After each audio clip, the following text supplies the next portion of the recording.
Hey, Puppy Traves! Some people have told me I got confidence. And, confidence isn't really a good thing. It can be a good thing, but, confidence and arrogance can look a lot alike. And no one really knows when someone's being arrogant or someone's being confident until all the chips are being counted. But I made an interesting decision as a marketer because I've been focusing on marketing recently. I made an interesting decision. I've got all these people giving me compliments, giving me honest assessments, really just subjectively honest assessments of, my performance as a technical analyst. And they're right. I'm really one of the best to ever do it, if not the best to ever do it. And there's a lot of sectors, not just crypto. That's just the one of this quarter. But there's a lot of sectors I couldn't have predicted any better. But I decided that I was actually going to give my attention to the few people that were focused on oil. It was a very interesting decision as a marketer. Ignore these people, focus on the few people that are really making a big deal about this. And this, not really. You know what I honestly thought? I would have picked a different sector because I'm hard on myself too. I'm hard on myself too, and my honest thought was I would have picked a different sector than oil.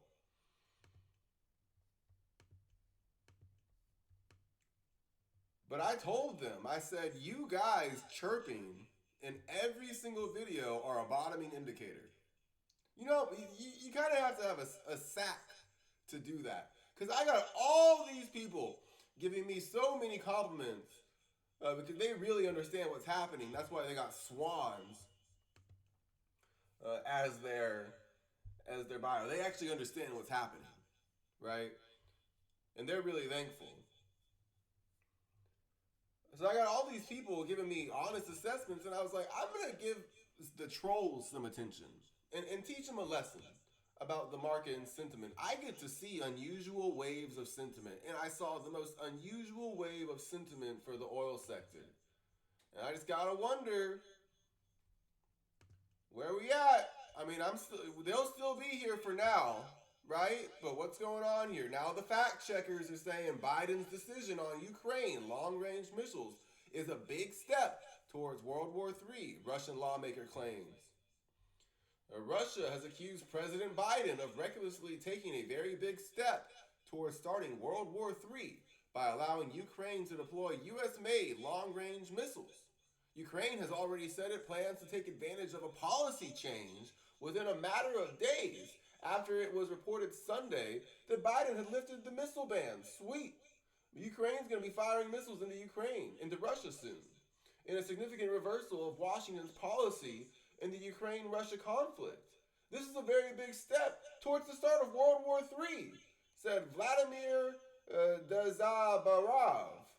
I'm sorry for mispronouncing your name if you overtake our country. They'll probably invade through Texas if I had to guess. All that stuff about the border. Watch out if you live in Texas. Yeah, look at that border. You think they're just talking about the border being loose? Now they're talking about kicking Mexico out of NAFTA? Wake up! Are you asleep? In Texas, you guys got all your guns. All right. You're going to need them. You're going to need them in Texas. But I told him, I said, look, you're a bottoming signal. We're going to see Occidental Petroleum hold above 44.24. This is 1, 2, 3, 4, 5, wave 1. A, B, C, wave 2. And this is where we're getting all the smack. And I told him, I said, watch out. Now what's going on? You. Unusual options volume. To the tune of 96% calls, 463% call bias. Yikes. They're not saying this one's up because of World War III, are they? Because they're saying a lot of energy stocks are up because of World War III. I'm sure a measly conservative options position. Oh my goodness! They about 26,000 contracts way out of the money for December 20th, 2024, and that's just for that expiration. Oh man, they didn't buy much time at all. Hmm. Let's look at U. I said it was going to follow URA. Very interesting. Where are we at? I know Brian's still going to. I trust Brian. I'm worried about Ian. Is Ian still going to be around? Don't leave the page. Don't be one of those guys that deletes your accounts and comes back. Nah. Just stay. And honestly, we'll still love you. We'll still love you. One, two, three, four, five. Wave one, wave A, B, C. Wave two, wave B. The new invalidation is 5.33. You can be heading to 14.50 in the energy sector.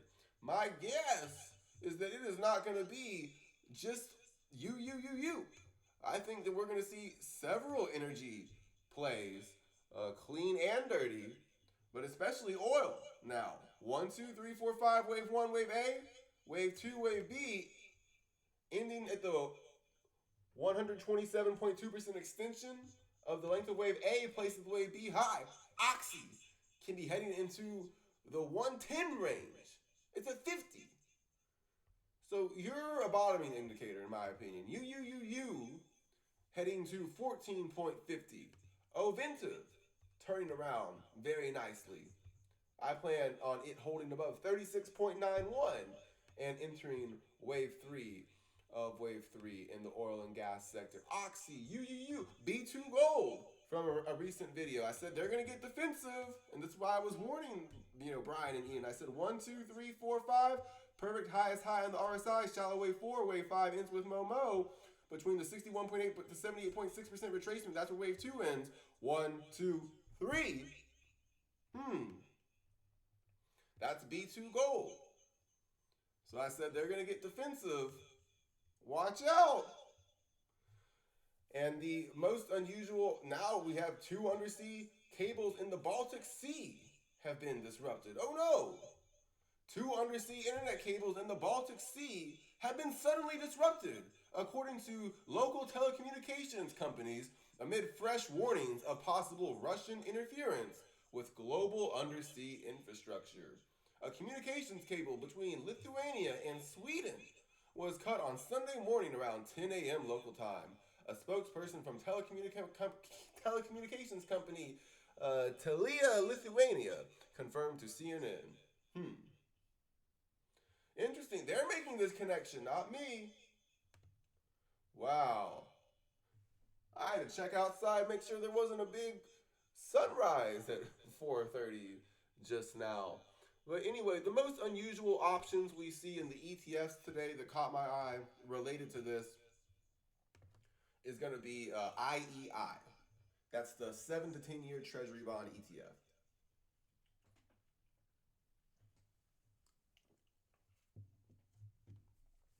So IEI, 6,232 contracts bought, 100%, almost 100%, 99% call bias, 454% unusual options volume, and a very clean Elliott wave count. Yields are going away. And how long have I been saying yields are going away? And this guy bet 6,000 contracts. This person bet 6,000 contracts for January 17th of 2025. The yields are going bye-bye. Bye-bye yields. That sounds like defense to me. And let's look at this ETF right now.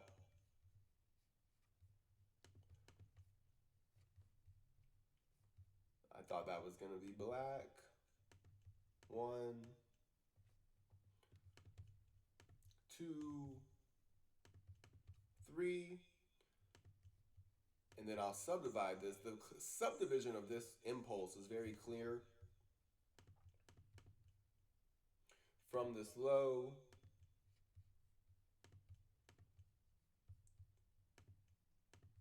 one, two,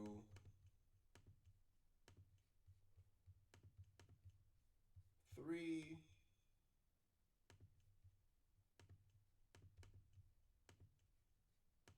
four, five waves.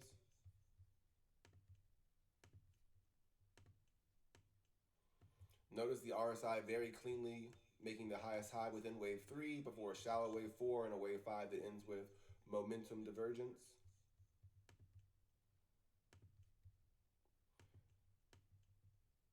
Then the ABC correction between the 61.8 to 78.6% retracement.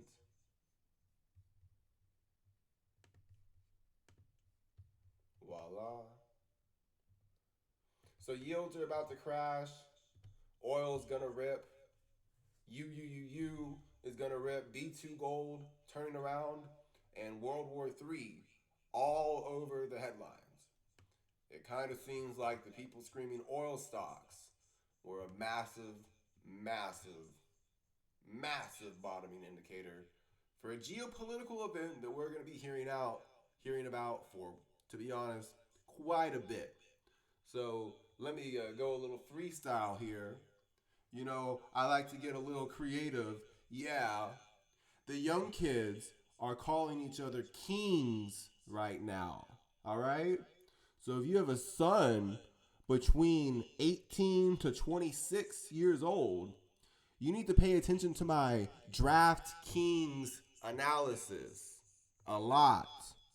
You might want to pay attention to another form of analysis I've been doing because I have an insane gamma scalp to protect your children from that situation that DraftKings rallies. It's highly volatile.